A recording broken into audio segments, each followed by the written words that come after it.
प्रिय छात्रों, जोहार, नमस्कार। स्पर्धा लर्निंग प्लेटफॉर्म ऐप और स्पर्धा यूट्यूब चैनल पर आप सबों का बहुत बहुत स्वागत है।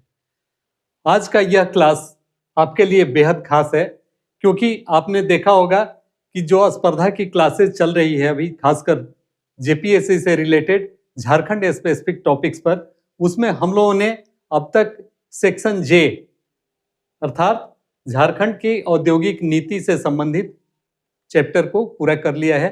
और अब उसके अगली कड़ी में जैसा हम करते आए हैं कि उससे रिलेटेड जो पीवाईक्यू प्रीवियस ईयर क्वेश्चंस पूछे जाते रहे हैं उस चैप्टर से रिलेटेड, उसका भी साथ साथ हम डिस्कस करते चलते हैं। तो जैसा आपको पहले से मालूम है कि अब तक नए पैटर्न पर 4 परीक्षाएं आयोजित हुई हैं। तो उन 4 ईयर्स के जितने भी प्रश्न हो सकते हैं उसका हम लोग यहाँ पर आज डिस्कस करेंगे। और उस कड़ी में आपको यह भी पता है कि इस सेक्शन से कुल 6 प्रश्न पूछे जाने हैं।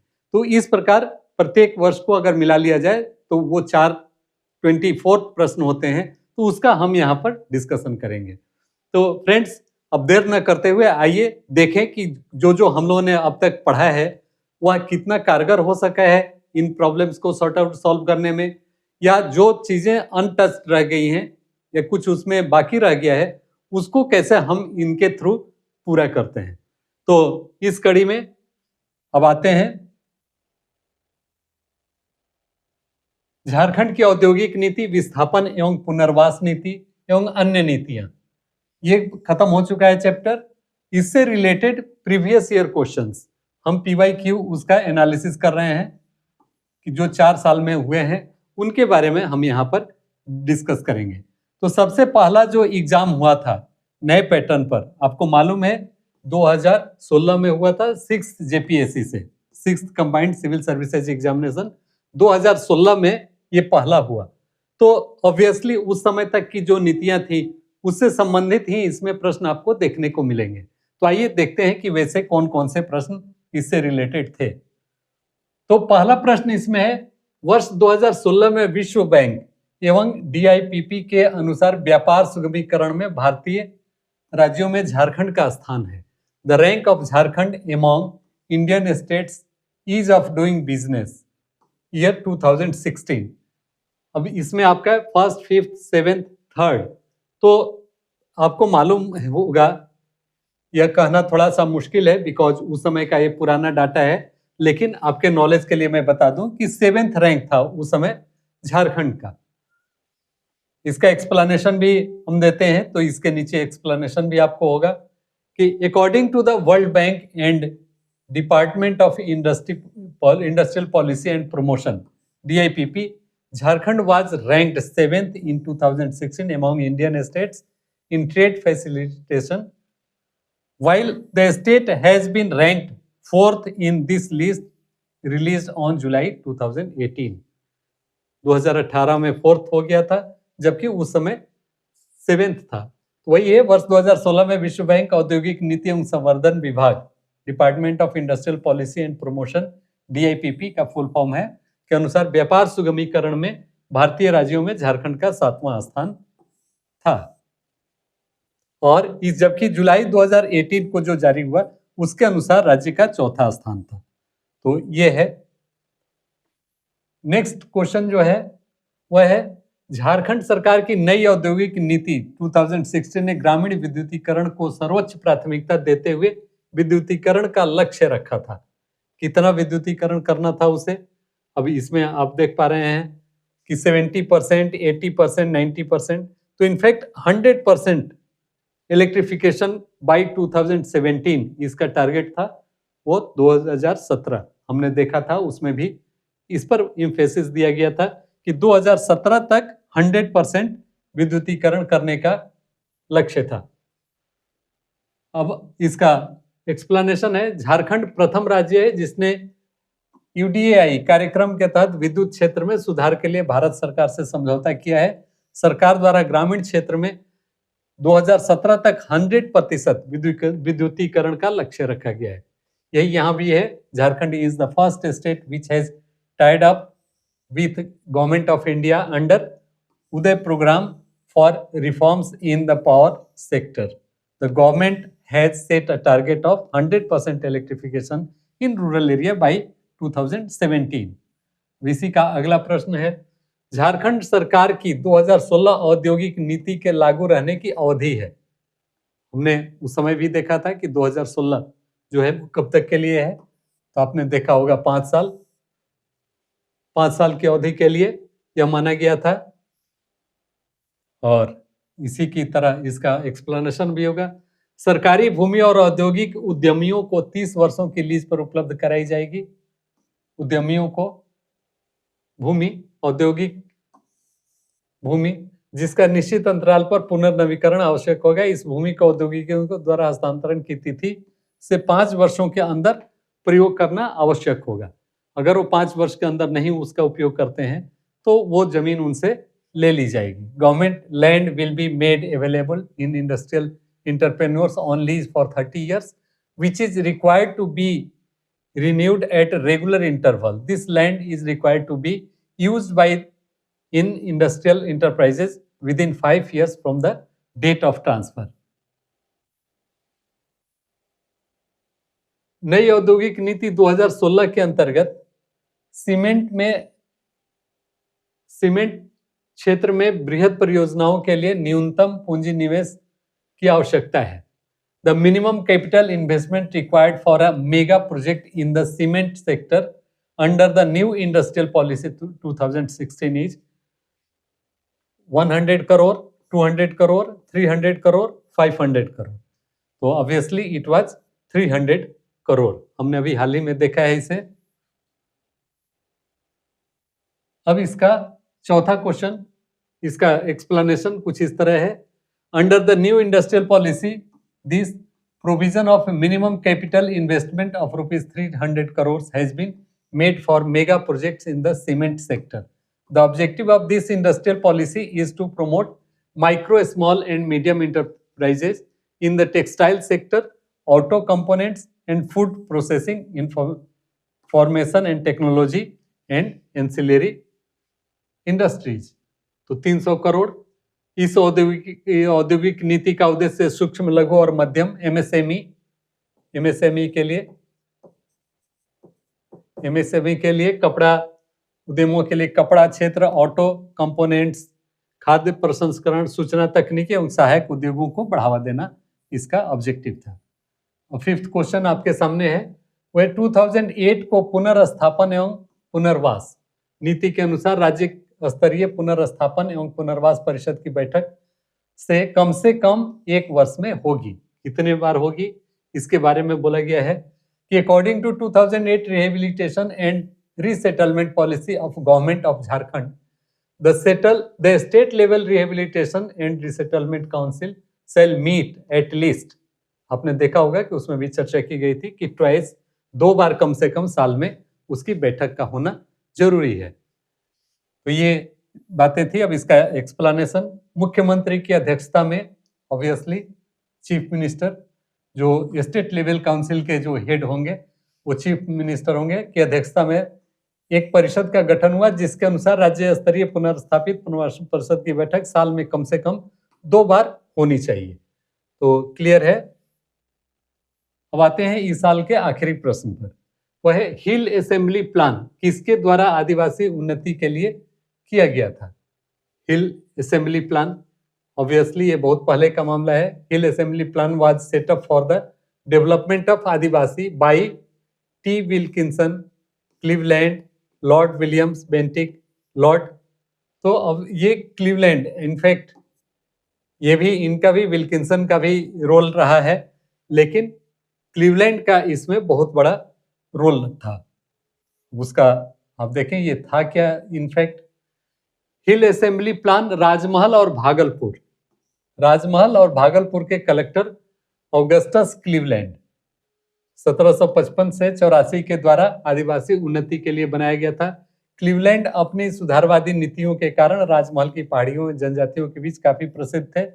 तिलका माझी के तीर से 13 जनवरी, ये बहुत इंपॉर्टेंट है, तिलका माझी के तीर से किस कलेक्टर की डेथ हो गई थी, तो वो यही थे। अनफॉर्चुनेटली ये घायल हुए और बाद में उनकी डेथ हो गई। 29 वर्ष, केवल 29 वर्ष उनकी उम्र थी। तो ये मामला था। तो the hill assembly plan was prepared by the collector of Rajmahal and Bhagalpur, Augustus Cleveland, 1755 to 1804, for tribal advancement. Cleveland was well known among the Pahadiya tribes of Rajmahal for its reformist policies. He died at the age of 29 due to being grievously injured by Tilka Majhi's arrow on January 13, 1784. अब ये है, in fact बहुत कम दिन examination रह गया है JPSC का, आपको मालूम है। और वैसे छात्र जो हमारे कोर्स से इनरोल नहीं हो सके तो कम से कम वो टेस्ट सीरीज का हमारा एडवांटेज ले सकें, और इससे पीटी से रिलेटेड जो और अदर उन्हें रीडिंग मटेरियल्स वगैरह की जरूरत हो उसका एडवांटेज ले सकें, उसके लिए स्पर्धा प्रकाशन ने वैसे छात्रों के लिए जो फाइनेंशियली बहुत अधिक एफर्ट करने के कंडीशन में नहीं है, केवल 599 में ये पूरे ऑलमोस्ट 70 टेस्ट और जितने भी पीडीएफ नोट्स वगैरह हो सकते हैं वो उन्हें प्रोवाइड किया जा रहा है। तो इसका फायदा आप जरूर उठाएं, क्योंकि अब बहुत कम दिन रह गए हैं जेपीएससी पीटी में। तो डेफिनेटली ये एक अच्छी स्थिति है और इसका एडवांटेज आप सबों को जरूर लेना चाहिए। तो चलिए अब आगे बढ़ते हैं, अब अगले साल के प्रश्न पर। अब 7th to 10th civil services, 7th to 10th civil services examination जो कि 19 सितंबर 2021 को हुआ था, इसमें देखें कैसे कैसे प्रश्न पूछे गए थे। तो इसका पहला, अब इधर से कुछ आधुनिक प्रश्न आपको मिलेंगे जो हाल के दिनों में जो आए प्लान वगैरह या जो पॉलिसीज गवर्नमेंट के आए उससे रिलेटेड आपको मिलेंगे। तो अब आप देखें, भारत सरकार ने 150 एकड़ के क्षेत्र में 120 करोड़ की लागत से प्लास्टिक पार्क की स्थापना को कहां मंजूरी दी? तो प्लास्टिक पार्क के बारे में हम लोगों ने देखा था कि देवघर में प्लास्टिक पार्क, इस प्लास्टिक पार्क की स्थापना के लिए गवर्नमेंट ने उसके लिए दिया था मंजूरी।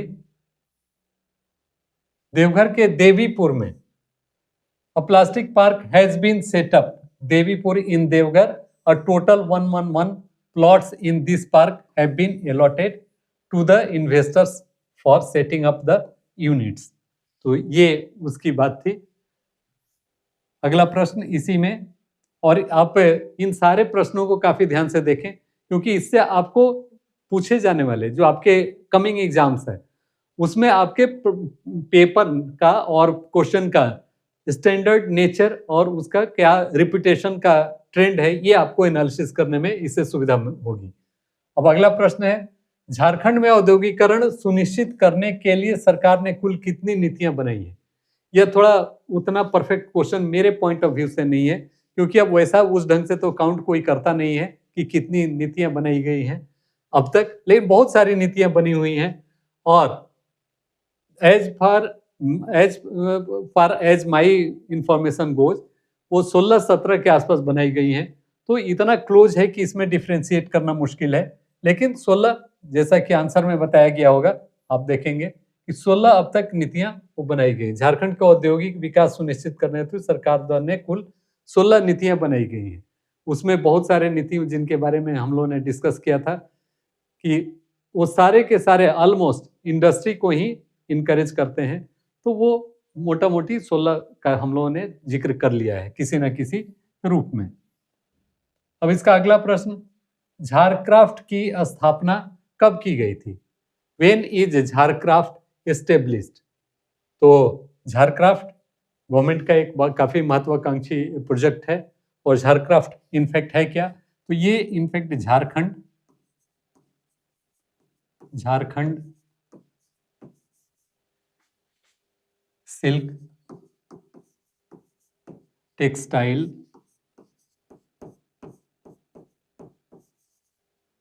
Silk textile and handicraft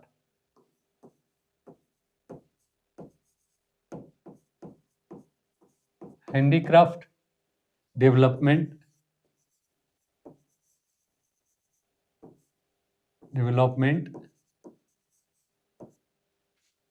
limited, ये है Jharkhand silk textile and handicraft development limited. इसका एक है जो झारखंड गवर्नमेंट के अंतर्गत आता है और यह स्टेट में सिल्क टेक्सटाइल, आपको पता होगा तसर सिल्क यहाँ का काफी फेमस है, तो इसलिए टेक्सटाइल तो सिल्क इसमें जोड़ा गया और साथ ही साथ यहाँ का हैंडीक्राफ्ट भी काफी फेमस और वो धोकरा क्राफ्ट या और भी जितने भी तरह के क्राफ्ट हैं वो काफी पॉपुलर हैं। तो इन सबों को इनकरेज करने के लिए झारक्राफ्ट की स्थापना 2006 में की गई थी, जो कि काफी अच्छे से और काफी ढंग से इसने काम किया और स्टिल वह कर रही है। तो झारक्राफ्ट की स्थापना 2006 में की गई थी, ये इसका मामला है। फिर अगला प्रश्न अब इसी में, consider regarding surrender and rehabilitation policy. ये नक्सलिज्म स्टेट में जो नक्सली एक्टिविटीज था उससे रिलेटेड और उसको कंट्रोल करने से रिलेटेड है। तो ये कुछ स्टेटमेंट्स आपको दिए गए हैं, इनके बेसिस पर आपको बताना है कि कौन सा आंसर मोस्ट सुटेड है या मोस्ट अप्रोप्रिएट है। तो इसमें जैसे फर्स्ट स्टेटमेंट के बारे में आप देखें, this policy was announced in the year 2009। बिल्कुल सही है, पहला जो आया था 2009 में आया था। To encourage left wing extremist to surrender and to provide alternative employment for them is the main aims of this policy. ये भी सही है। Left wing extremism means those which have been declared illegal by the state government under section 16 of Indian Crime Amendment Act 1908, उसके तहत जिसको कि घोषित किया जा चुका है अवैध, तो वो। और फोर्थ स्टेटमेंट है, सरेंडर इज फुली वॉलेंटरी, पूरी तरह से स्वैच्छिक हो, किसी प्रेशर में ना हो। अभी हाल ही में हम लोगों ने देखा था इसके बारे में। तो इस प्रकार से ये चारों ही स्टेटमेंट सही लग रहे हैं, तो ऑब्वियसली ये और आंसर इज ये करेक्ट। सभी कथन सही हैं, अतः विकल्प ए उत्तर सही है। अगला प्रश्न इसमें, झारखंड निर्यात नीति 2015 के संबंध में विचार करें। इसका उद्देश्य निर्यात प्रोत्साहन के लिए अवसंरचनात्मक सुविधा विकसित करना है, वैश्विक बाजार में सस्ती गुणवत्तापूर्ण वस्तु उपलब्ध कराना। इस नीति की मदद से 2020 तक अखिल भारतीय निर्यात में झारखंड का योगदान 2% तक पहुंचाना है। निर्यात को बढ़ावा देने के लिए झारखंड निर्यात संवर्धन बोर्ड की स्थापना की गई है। तो ये भी बिल्कुल सही है, अभी इसके बारे में भी डिस्कशन किया गया था। ये चारों जो स्टेटमेंट है वो चारों सही हैं, इसलिए इससे रिलेटेड जो ऑप्शन हमारा है, option 1, 2, 3 and 4 are correct. Jharkhand निर्यात नीति 2015 का उद्देश्य निर्यात को प्रोत्साहित करने, वैश्विक बाजार में स्थान बनाए रखने, निर्यात तकनीकों से लैस करने और नए नए संसाधनों का प्रयोग में लाने सा है, अतः विकल्प ए सही है। क्लियर है? The Jharkhand export policy 2015 was introduced with the view to boost exports by providing support to entrepreneurs. The mission of the policy was to facilitate the rapid and sustained growth of exports from Jharkhand and to increase its share in all India exports to 2%। जबकि यही बाद वाली जो इसकी नीति आई उसमें इसको बढ़ाकर 5% का टारगेट किया गया। फिर अगला, झारखंड टेक्सटाइल परिधान एवं फुटवेयर टेक्निक, द वैल्यू इसमें वही है, to reinforce the value chain of the textile industry across the state through capital infusion, technology transfer, skill upgradation and hand holding is one of the vision of the Jharkhand textile apparel and footwear policy. When was this policy formulated? 2016 इसके बारे में यह clear है कि Jharkhand textile परिधान footwear नीति 2016 में लाया गया था, फॉर्मुलेट किया गया था। So our option is 2016। इसका एक्सप्लेनेशन भी यहाँ है। Textile apparel and footwear identified as a special trust or areas under the Jharkhand Industrial and Investment Promotion Policy 2016. अब आते हैं जो तीसरा एग्जाम हुआ उसके बेसिस पर, जो नए पैटर्न के बेसिस पर, वह था combined civil services backlog preliminary examination, ये 21/1/2024 को। तो ये देखें इसमें कैसे कैसे प्रश्न पूछे गए। इसका पहला प्रश्न है बियडा औद्योगिक पुंज विकास किसके पास स्थित है? BIADA industrial cluster is located which? Ramgarh, Bokaro, Daltonganj, Jamshedpur. BIADA in fact B denotes for, B is for Bokaro. Bokaro के पास में है industrial area development authority, Bokaro industrial area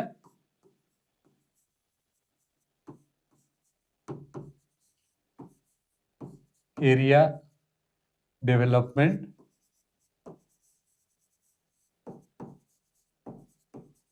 authority.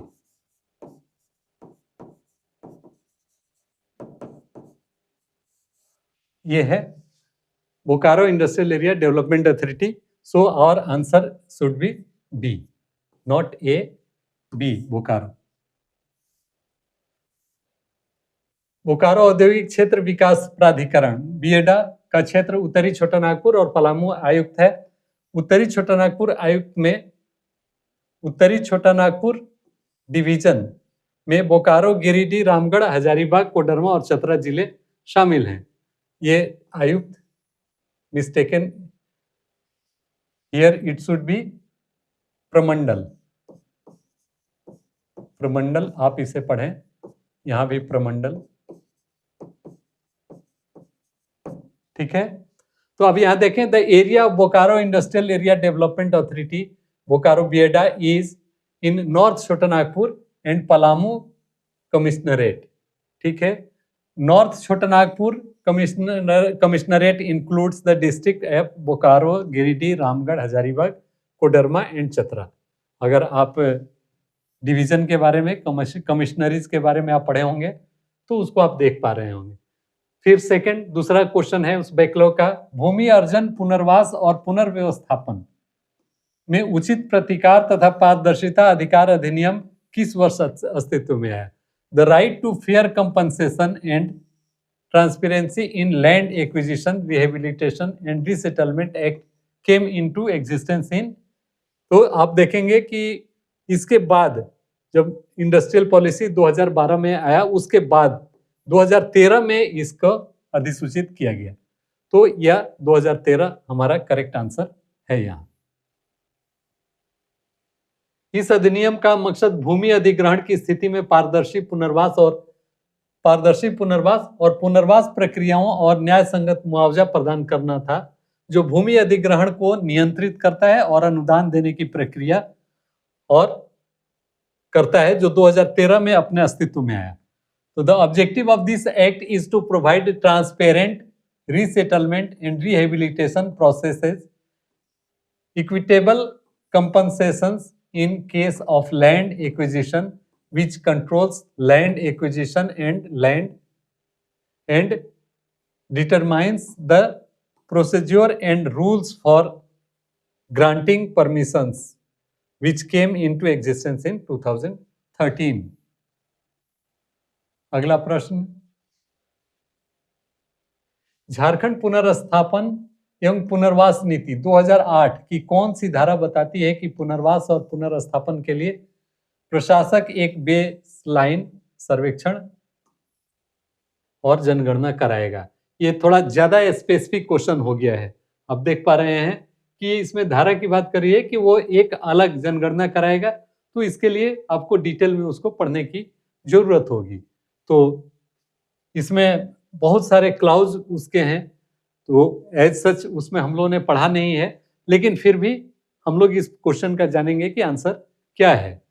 तो आप देखें, which section of Jharkhand rehabilitation and resettlement policy 2008 says that the administrator for resettlement and rehabilitation shall undertake a baseline survey and census. Baseline survey and census कराएगा और वह 5(4) में आपका दिया हुआ है, क्लॉज सेक्शन 5(4) में। झारखंड पुनर्स्थापन और पुनर्वास नीति 2008 को जुलाई 2008 से लागू किया गया। इस नीति का मकसद पुनर्स्थापन पुनर्वास योजनाओं के क्रियान्वयन की प्रगति और निगरानी समीक्षा करना है। इस नीति के तहत राज्य के 10 प्रतिष्ठित शिक्षण संस्थानों को इंक्यूबेशन सेंटर खोलने के लिए 50 लाख रुपीस का अनुदान दिया जाएगा। यह राशि प्रत्येक शिक्षण संस्थान को 5 साल तक मिलेगा। वो सर्वेक्षण और ये सब का मकसद इससे रिलेटेड है। Jharkhand rehabilitation resettlement policy came into effect from July 25, 2008. The objective of this policy is to monitor and review the progress of implementation of resettlement and rehabilitation schemes. Under this policy, 10 reputed educational institutions of the state will be given a grant of rupees 50 lakhs each to open incubation centers. Every educational institution will receive this amount for 5 years. अब इसका अगला प्रश्न है, झारखंड पुनर्स्थापन एवं पुनर्वास नीति 2008 सिया को किस प्रकार परिभाषित करता है? Jharkhand rehabilitation and resettlement policy इतना डिफाइंस सिया। सिया क्या है? तो Siya social impact assessment, social insurance ये नहीं होगा, social impact assessment, yes, social impact agency ये भी नहीं होगा, और सीवियर इम्पैक्ट असेसमेंट ये भी नहीं होगा। सो और correct answer is B. Jharkhand पुनर्वास और पुनर्स्थापन नीति 2008 में कहा गया है कि झारखंड में परियोजनाओं से विस्थापित कई लोगों को उचित पुनर्वास या पुनर्स्थापन नहीं किया गया है। इस विस्थापन के कारण स्थानीय आबादी को अन्य आजीविका की तलाश में राज्य को छोड़ना पड़ा।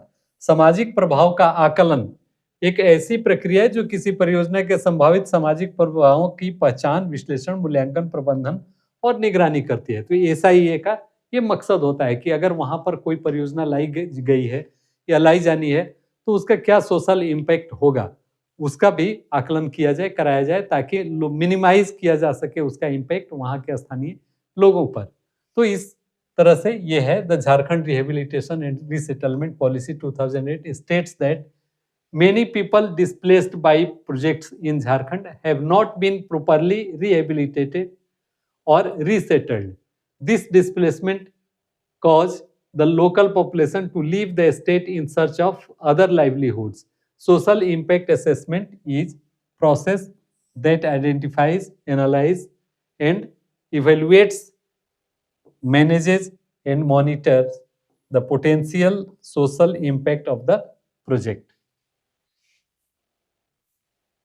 इसका अगला प्रश्न है, झारखंड औद्योगिक नीति 2010 में कितना औद्योगिक क्षेत्र टाउनशिप सुविधा प्रदान करने के लिए चिन्हित किया गया है?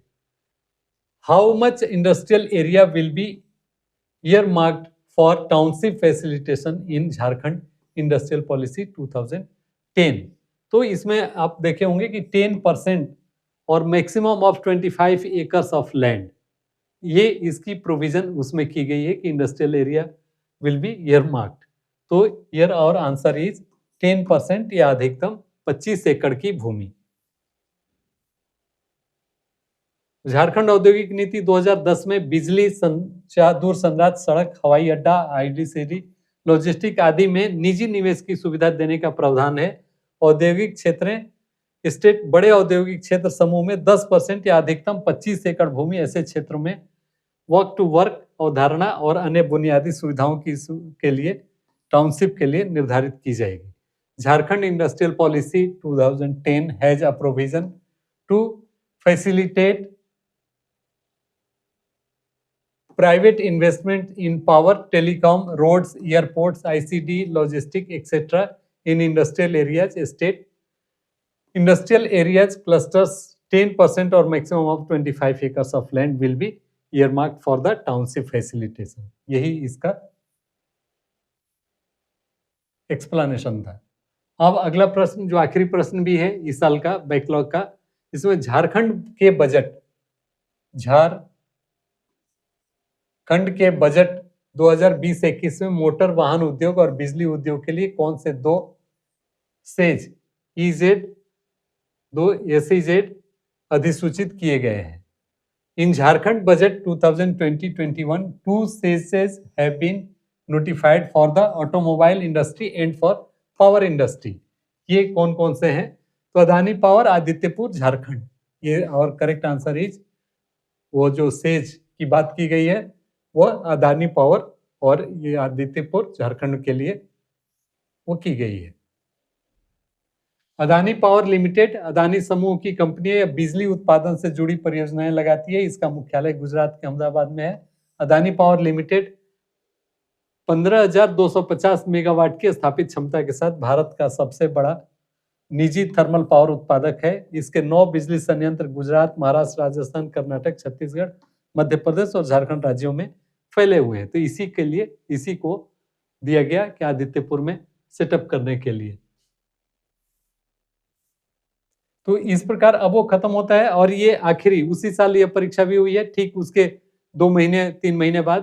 तो इसमें आप देखें 11 to 13 combined civil services examination conducted on 17 March 2024, यही आखिरी है। तो इसलिए इसको लेटेस्ट भी आप कह सकते हैं। इसमें पहला है झारखंड पुनर्वास और पुनर्स्थापन नीति 2008 के उद्देश्यों में शामिल है या है, ये कौन सा इसमें शामिल है, इसके बारे में हम लोगों को कहना है। तो क्या क्या चीज है? ए में क्या है? Minimum area of land should be acquired only for the purpose of the project, कम से कम जमीन ली जाएगी। दूसरा क्या है? As far as possible projects may be set up on wasteland, low fertility और नॉन इरिगेटेड लैंड। जहां तक संभव हो सके हम कहाँ लेंगे जमीन? तो जो हो सके वेस्ट लैंड है, बैरन भूमि है, या जो कम उपजाऊ जमीन है, या जो जहां पर सिंचाई की सुविधा नहीं है, वैसे जमीन को हम इस प्रोजेक्ट के लिए लेंगे।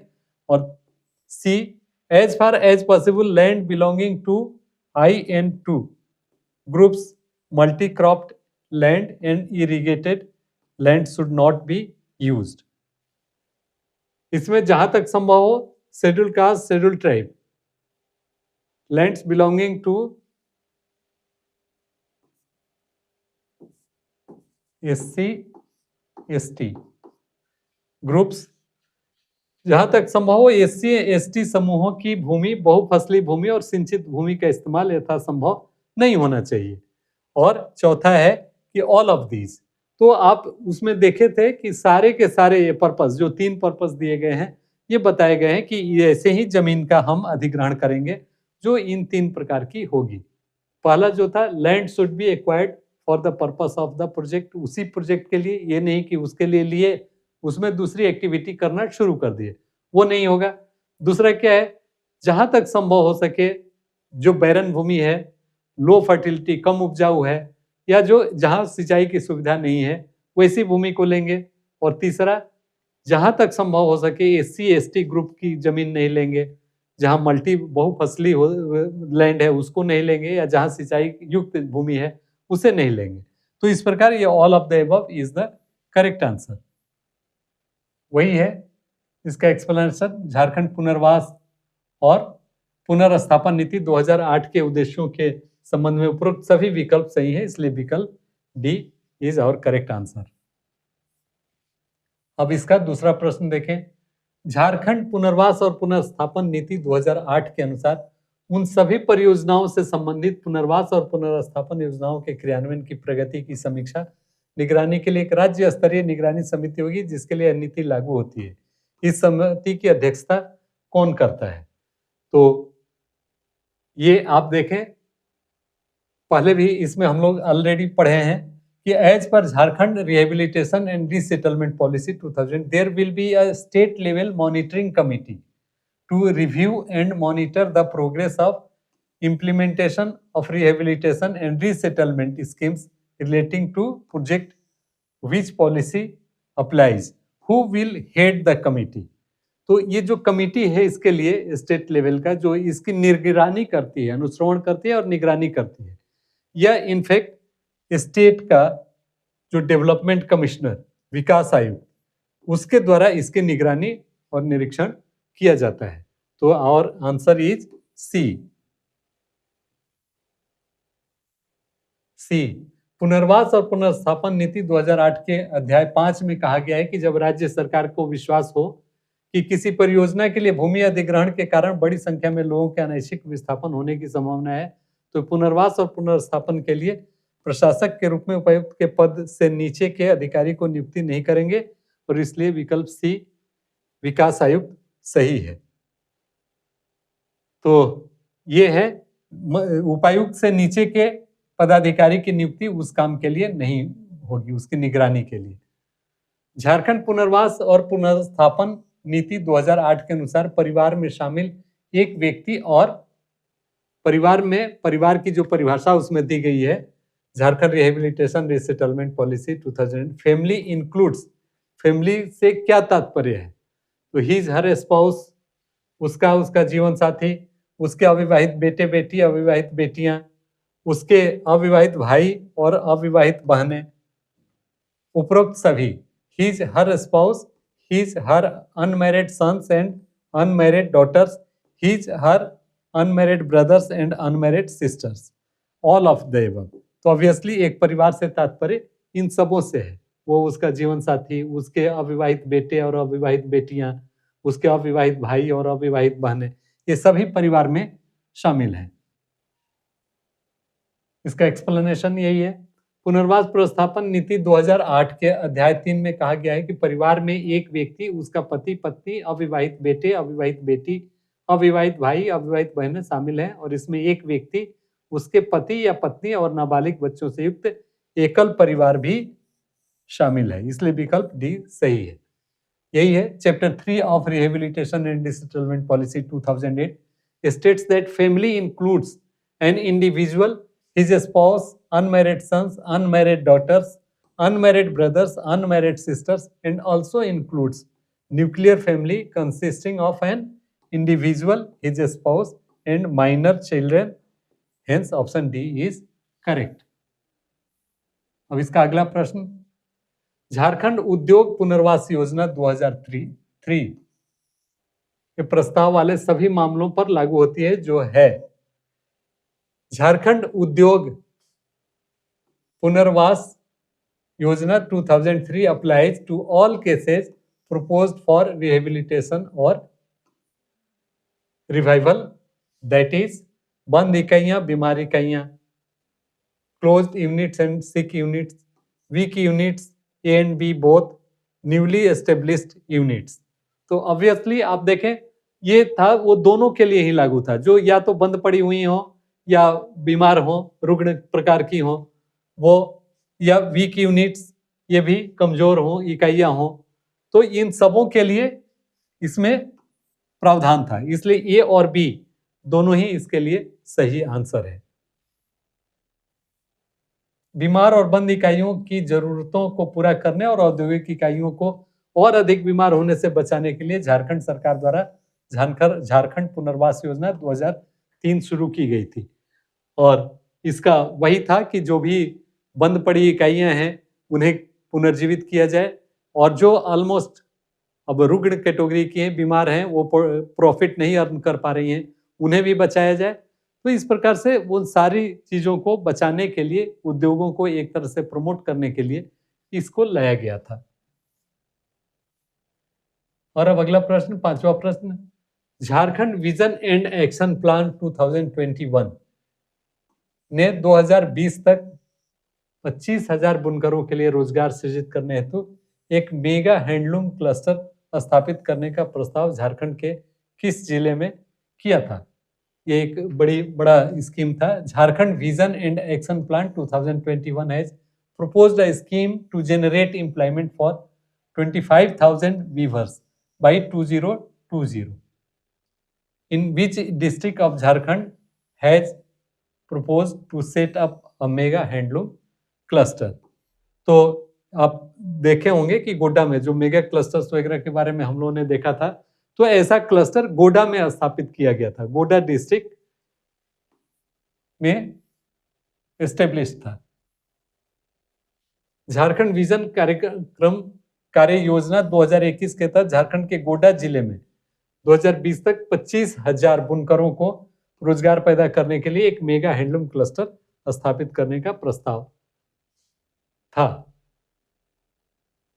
Under Jharkhand vision and action plan 2020 it is proposed to set up a mega handloom cluster in Godda district of Jharkhand to generate employment to 25,000 weavers by 2020। अब इस साल का ये आखिरी प्रश्न है, छोटानागपुर विकास प्राधिकरण और संथाल परगना विकास प्राधिकरण की स्थापना किस वर्ष हुई थी? छोटानागपुर विकास प्राधिकरण और संथाल परगना विकास प्राधिकरण, which year were the Chotanagpur development authority and Santhal Pargana development authority established? तो ये 1987 is our correct answer. Santhal Pargana विकास प्राधिकरण, छोटानागपुर विकास प्राधिकरण, ये यूनिफाइड बिहार में ही इसका इनफैक्ट गठन हो गया था। तो छोटानागपुर विकास प्राधिकरण और संथाल परगना विकास प्राधिकरण की स्थापना 1982 में ही हो गई थी, 1982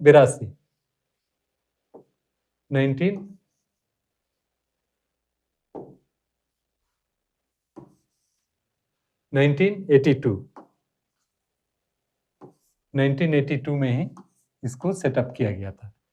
तो ये थे जो प्रश्न पूछे गए थे इस चैप्टर से रिलेटेड।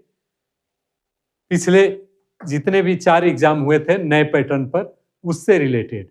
तो ये ऑब्वियसली ये सारे प्रश्न थोड़े ऐसे इस प्रकार के हैं जिसमें याद रखने की आपको जरूरत पड़ती है।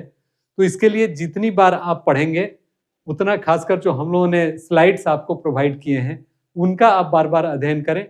पूरा अगर डिटेल पीडीएफ नहीं भी पढ़ पाएं तो जो स्लाइड्स आपको क्लास में दिए गए हैं हिंदी और अंग्रेजी दोनों में, तो उनसे आप बहुत अधिक फायदा ले सकते हैं। बार बार अगर उनका अध्ययन करें तो जितना भी इम्पोर्टेंट फैक्ट्स है वो उसमें मोटा मोटी कवर हो गया है।